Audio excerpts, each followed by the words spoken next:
My name is Anita Fellner. My maiden name was Heufeld, Heufeld, and I have been married for 63 years. It is, what is it today, the 15th? The 16th? 16th, yes. June 16th, 2008. I don't even know where to begin. I was born in a small village in Germany, southern Germany, near Augsburg. By the time I was 8, in 1933, Hitler came to power. And while I remember things from before then, somehow the rhythm of life seemed pretty much not. There were undercurrents of disturbances. The conversations were disturbed. But I and my cousin and my brother, we just grew up and lived a perfectly comfortable life. My family's business they were wine and spirit wholesalers and tobacco. And they sold to hotels and restaurants, not small businesses. They were comfortable and peaceful. We lived peacefully with our neighbors. And in my father's time, they all went to school together. In my time, we were already not allowed to go into the schools, and so we had a small school. And all the grades were in one room. There were only, 12 maybe, 14 of us. After the Nuremberg laws, things really changed. By that time, I was 11. Our school was closed down maybe the next year. And so we were not in school at all anymore. By which time my mother started getting quite nervous and agitated, and she made arrangements that both my brother and I would be taught to English. And my brother also had started earlier because, of course, he had been in school longer than I. So he already had Latin and he learned French as well.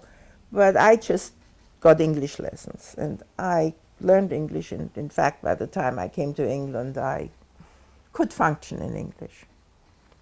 And so there I was, out of school, sitting around, doing nothing. I had learned to read and write and do basic arithmetic, which is just about all I did learn. I learned to read Hebrew and understand some of it. So then my mother started agitating because here I was sitting around doing nothing, and she found a lady in the next town, which was Augsburg, which was a very old city, and where my brother had gone to school, and both my father and my uncles had gone there to be educated in their time. And she found a lady there who was Jewish and who was a dressmaker. So she took me there, and she said she wants this lady to teach me how to sew. And she paid her some fee, not a huge amount. I suppose it was enough for the time.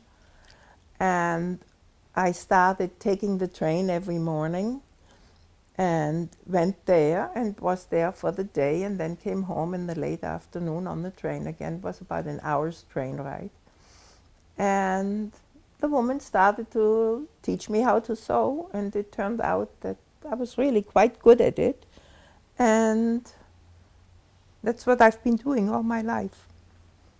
So times started getting worse, quite obviously. People were vanishing once in a while and dragged off to the local jail, although we lived quite peacefully with our own neighbors in this village, but the law started being enforced, and there were always a few people who were upwardly mobile in the administration, and so gradually we became isolated, and the business started to dwindle, and eventually there was no more income because the family lived off the business. It was my grandparents and an unmarried aunt and my uncle and his wife and my cousin Rudy and myself and my parents and my brother and myself.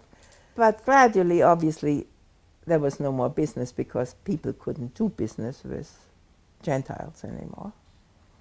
So I assume they started using their savings or whatever. I don't know whether they had investments or not. I have no idea how. I really don't know anything about the money part of it. But we certainly lived more frugally, and in due course, we had an apartment in the house in a big house, and we couldn't stay there anymore because Jews couldn't live in the houses of Gentiles anymore. So we moved into my grandparents' house, and my parents had a 2 rooms, sort of, and everybody shared the kitchen. And my brother and I and my cousin, we all got bedrooms in the attic. They were not heated. It was quite cold in the winter, but it was the first time I had a little room all to myself, and it was absolutely wonderful. I loved it. It was my mother who was really, things happened. Things happened to relatives, and somebody was yanked off to Dachau, and somebody got beaten up because he tore off a poster from a fence, and my mother got more and more anxious about us and started agitating that we should try and emigrate. My father was the chairman of the Jewish community and said he couldn't leave all these old people abandoned, and nobody wanted us anyhow. England did not accept anybody except for domestics, and the United States had an incredible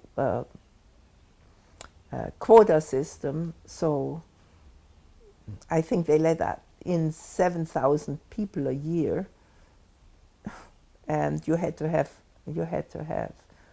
waiting. You had to have numbers. You have to have waiting numbers, and I don't know. My brother's waiting number was something like 3,800 or something like that. It made no sense, and it was almost impossible.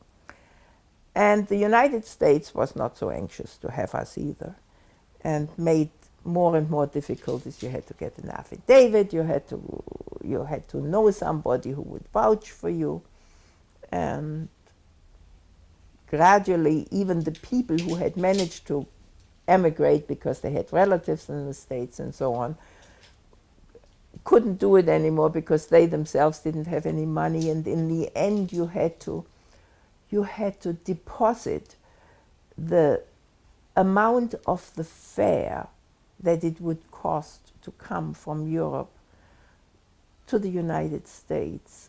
You had to put the money in escrow in America, and nobody had, I don't know, $1,000. So it was all just sort of impossible. So this went on until 1938 in November, when they decided to round up all the Jewish men and drag them off into concentration camps, including my brother, who had just turned 18. And he and my father and my uncles, everybody was in Dachau for weeks and weeks. My father was released a little earlier because the local Bürgermeister was a school friend of his from their young days. By that time, my father was 48, maybe, or 47. And he had been to school with this man, and the man said they couldn't settle the Jewish affairs of the village without my father being present. So my father got released after 3 weeks. My brother after 6. That was in November 1938. By the time my brother came home, it was December. It had been very cold. They were given pajamas to wear, and they were required to stand still for hours. They had dogs circling their places where they stood. He came home with frostbite on his hands and feet, and it was a different time because nobody talked about it. He talked about it for the first day or two, and then he never said another word about it. By that time, he had an affidavit from an obscure cousin in the United States. And of course, the affidavit had expired, and his quota number was way off. And the English had arranged that they would take some of these people on an interim, and he managed at some point. I went to England first.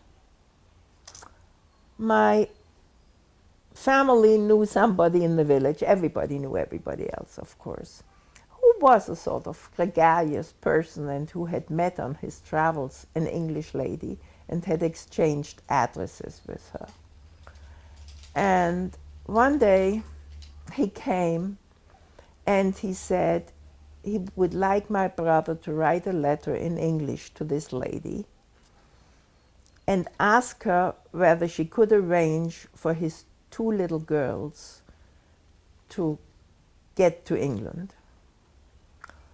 And my mother said, well, as long as he's writing, could he write for me as well?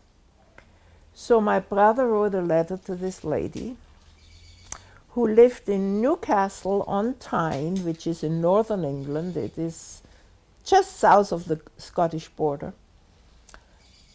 And the woman wrote back and said she was the member of an organization who has planned to rescue children whose parents were not able yet to leave the country, and to hope to keep the children until they could be reunited with their parents once their parents had emigrated.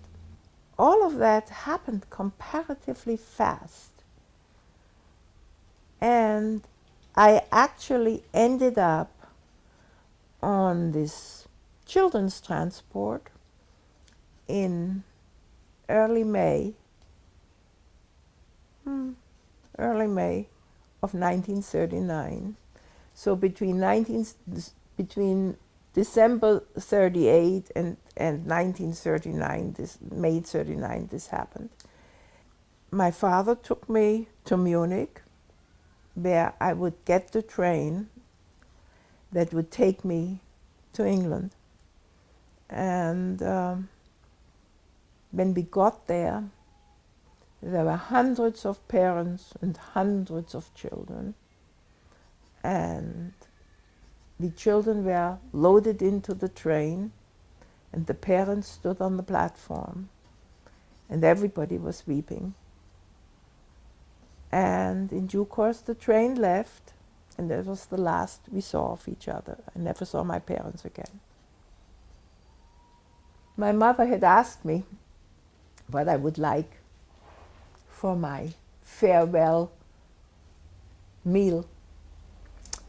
And I said I wanted meringues with whipped cream.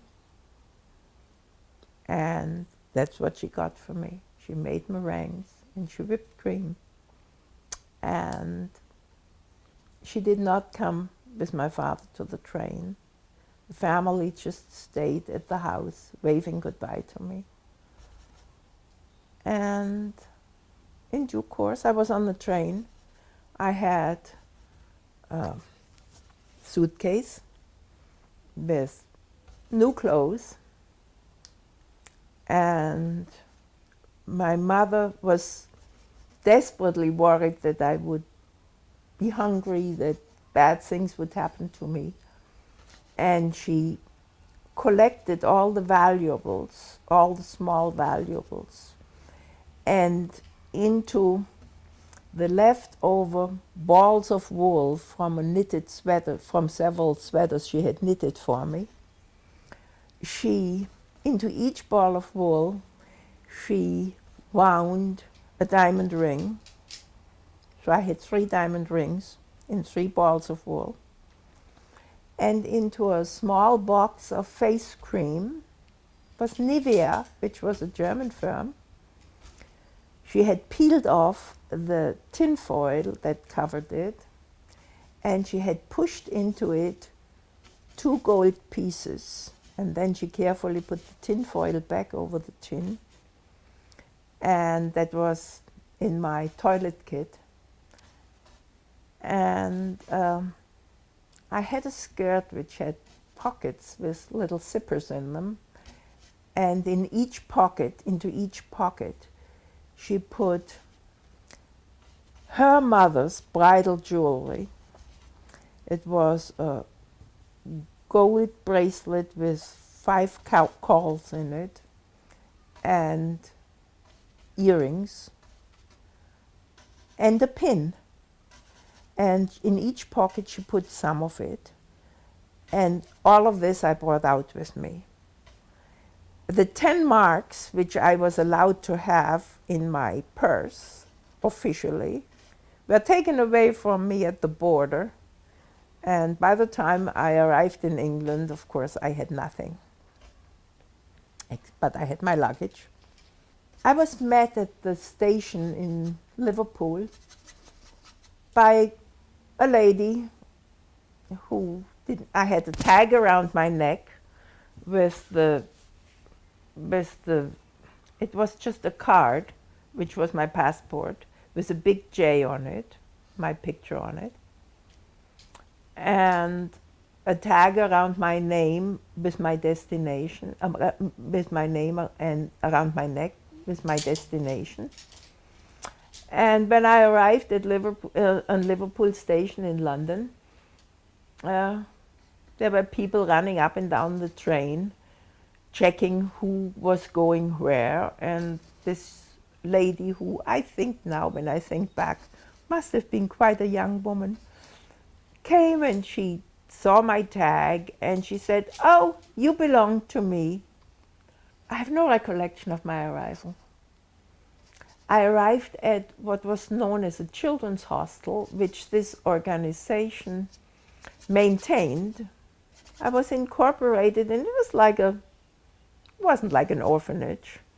It was a house with, I don't know, 8 rooms maybe.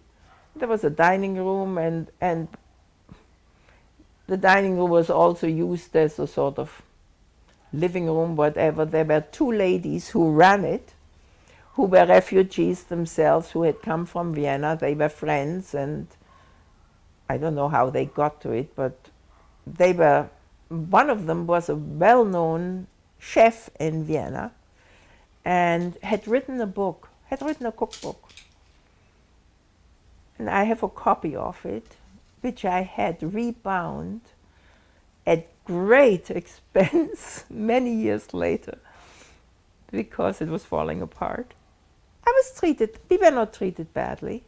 We were well fed, especially since the lady was a cook, because of course war broke out in September of '39, so we had very, very brief time of peace and still had this illusion that we would be reunited with our families. Of course we weren't. So there we were, and there they were stuck with us for the duration of the war. My brother, in the meantime, came out after he got out. They let him out of Dachau because he had an affidavit to the United States. And there was a rule that he had to leave Germany within 6 months. In the meantime, the cousins who had the plastics factory, for whom my brother went to work originally, had a different exodus because the British encouraged people to come who would start industries.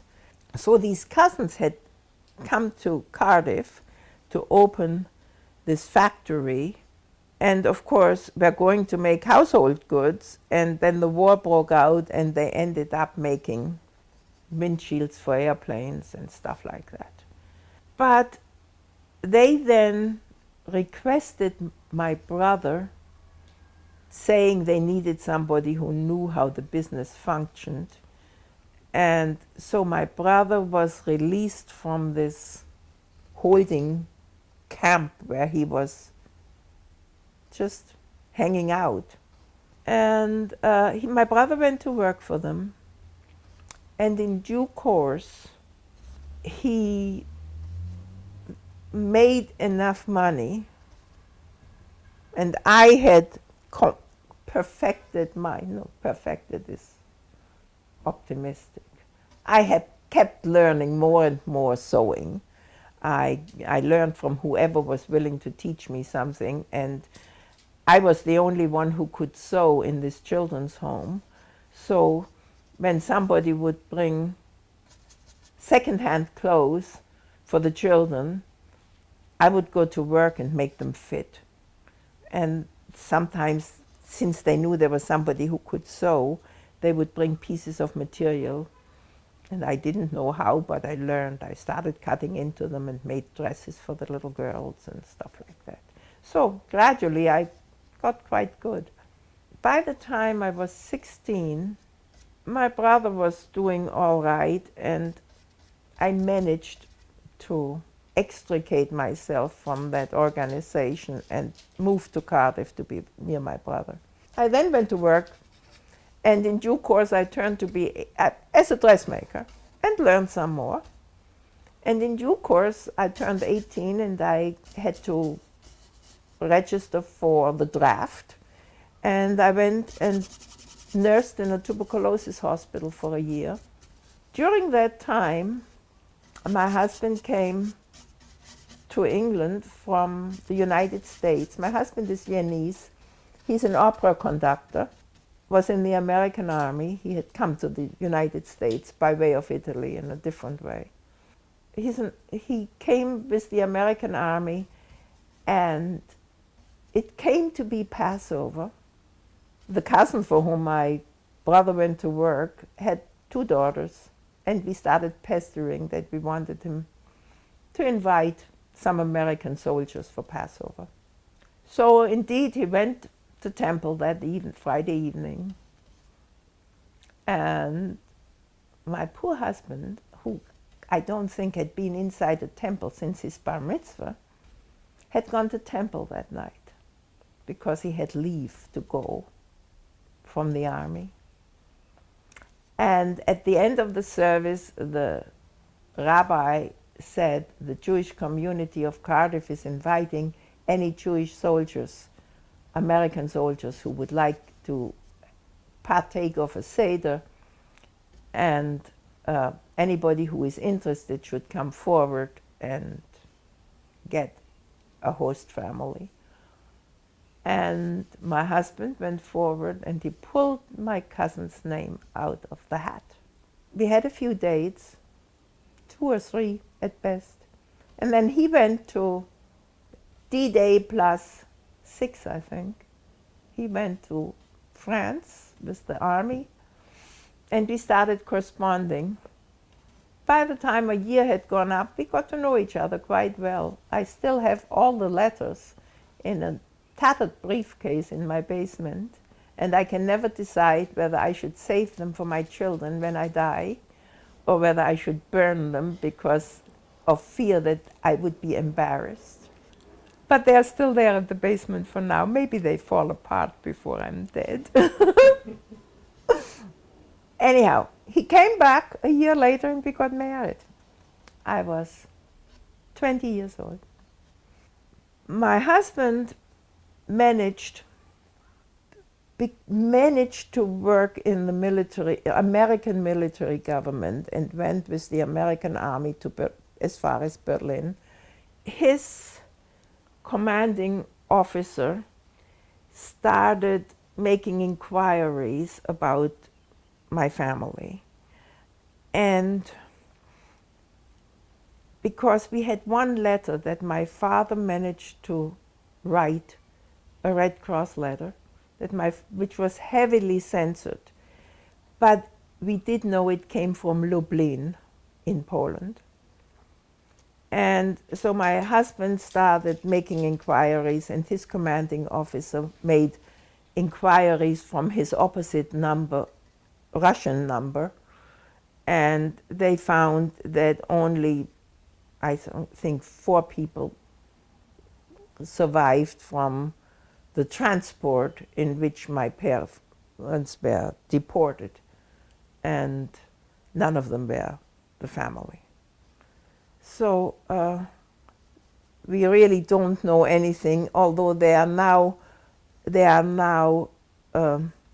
more, they find archives all the time and but we don't know anything very, very specific. The Germans kept very exact records, but only of the date of the names and the dates when they took the people. They didn't keep records when they killed them. So we only know that nobody survived, but we don't know how and when. And now that the